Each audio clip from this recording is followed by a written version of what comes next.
और 2029 के चुनाव आते आते हमारे प्रधानमंत्री कहीं यह भी ना कह दें मैं भगवान का भेजा अवतार नहीं, मैं खुद भगवान हूँ। मैं तो कहती हूँ वो अवतार हैं, भगवान ने अपनी प्रतिनिधि के रूप में उनको यहाँ भेजा है। स्वीकार कीजिए मेरा दाब, मैं हूँ शदाब। प्रधानमंत्री नरेंद्र मोदी भगवान के एक अवतार हैं। प्रधानमंत्री नरेंद्र मोदी भगवान के भेजे हुए एक प्रतिनिधि हैं। मोदी जी एक अवतार के रूप में है जी। ये असाधारण प्रतिभा है जी। इनका मुकाबला कोई नहीं कर सकता जी। अगर वो चाहें तो जब तक उनका जीवन है तब तक वो प्रधानमंत्री रहेंगे।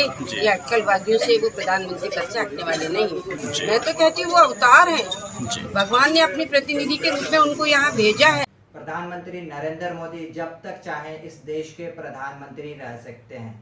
यह वचन मेरा नहीं है। उत्तर प्रदेश की मंत्री गुलामो देवी ने एक टीवी इंटरव्यू के दौरान 1 वर्ष पूर्व कहा कि हमारे देश के प्रधानमंत्री कोई आम मामूली और साधारण इंसान नहीं है, भगवान का अवतार है और जब तक चाहे इस देश के प्रधानमंत्री रह सकते हैं। मैं गुलामो देवी को यह सूचित करना चाहता हूं और उनके जानकारी के लिए बताना चाहता हूं, यह एक लोकतांत्रिक देश है। भारत 150 करोड़ लोगों का धन है, संपत्ति है और इस पे 150 करोड़ लोगों का अधिकार है।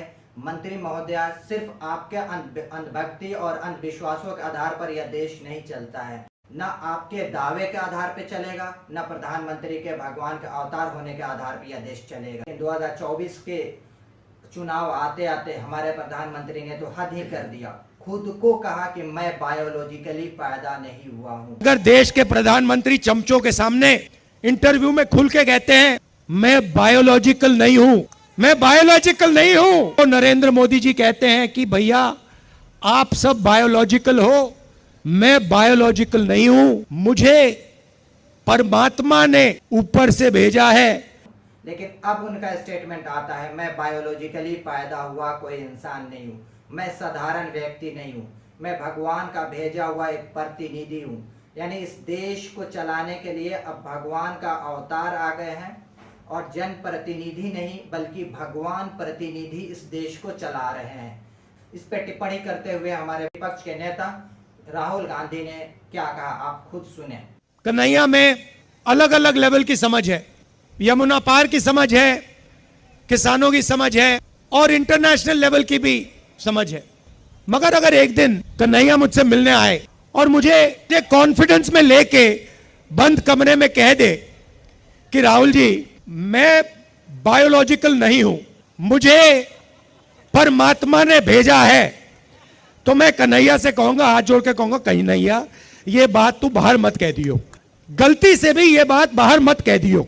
मगर देश के प्रधानमंत्री चमचों के सामने इंटरव्यू में खुल के कहते हैं मैं बायोलॉजिकल नहीं हूं। 2014 में जब प्रधानमंत्री नरेंद्र मोदी एक प्रधानमंत्री के उम्मीदवार थे, तब उन्होंने कहा इस देश में महंगाई बहुत ज्यादा है, काला धन विदेशों में है, मैं काला धन वापस लाऊंगा, महंगाई कम करूंगा और सबके खाते में 15 लाख आएंगे। न किसी के खाते में 15 लाख आए, न महंगाई कम हुआ। वर्ष 2019 के चुनाव के समय उन्होंने कहा, खुद को बताया मैं एक फकीर। ज्यादा से ज्यादा ये मेरा क्या कर लेंगे भाई, नहीं बताइए क्या कर लेंगे।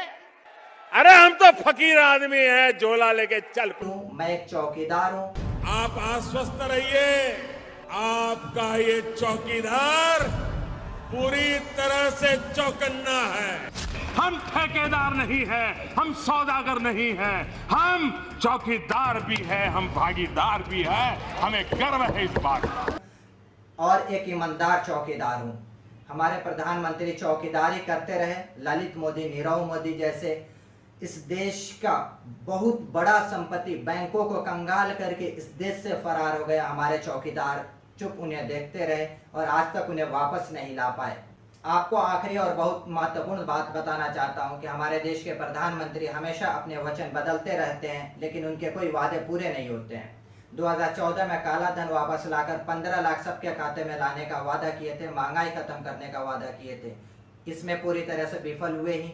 2019 आते आते खुद को ईमानदार चौकीदार बताए और उनके सामने ही बैंक कंगाल हो गया। उनके साथियों ने इतना बड़ा ऋण लिया, इतना बड़ा कर्ज लिया, लोन लिया और देश छोड़कर भाग गए। प्रधानमंत्री चौकीदारी करते रह गए। 2024 के चुनाव के समय चुनाव का माहौल बदलने के लिए राम मंदिर का मुद्दा तो उनके लिए था ही, जो बहुत बड़ा मुद्दा बनाकर चुनाव के असल मुद्दे बेरोजगारी और महंगाई को खत्म कर दिया गया, हिंदू मुस्लिम के मुद्दे को ऊपर किया गया कि लोग मोदी भक्ति में चूर्ण होके, मोदी के अंधभक्त बनकर, घमंड और अहंकार में अगर हिंदू देवी देवताओं का अपमान करेंगे, हिंदुओं को, करोड़ों हिंदुओं की आस्था पर ठेस पहुंचाएंगे, तो चुप रहना संभव नहीं है। लेकिन सबसे बड़ी बात यह है कि इस समय उन्होंने खुद को भगवान का अवतार बताया, खुद को एक मनुष्य नहीं बल्कि खुद को बताया मैं बायोलॉजिकली पैदा हुआ शख्स नहीं। हाँ, मतलब कि हजारों साल के बाद भगवान हमारे पास आए, हमें पूजा भी करनी चाहिए हमें उनकी, क्योंकि भेजा गया है कि बैंक अकाउंट में 15 लाख तो डालिए, उनको भी अच्छा लगेगा कि भगवान ने कुछ ना कुछ तो दिया, कभी ना कभी तो दिया।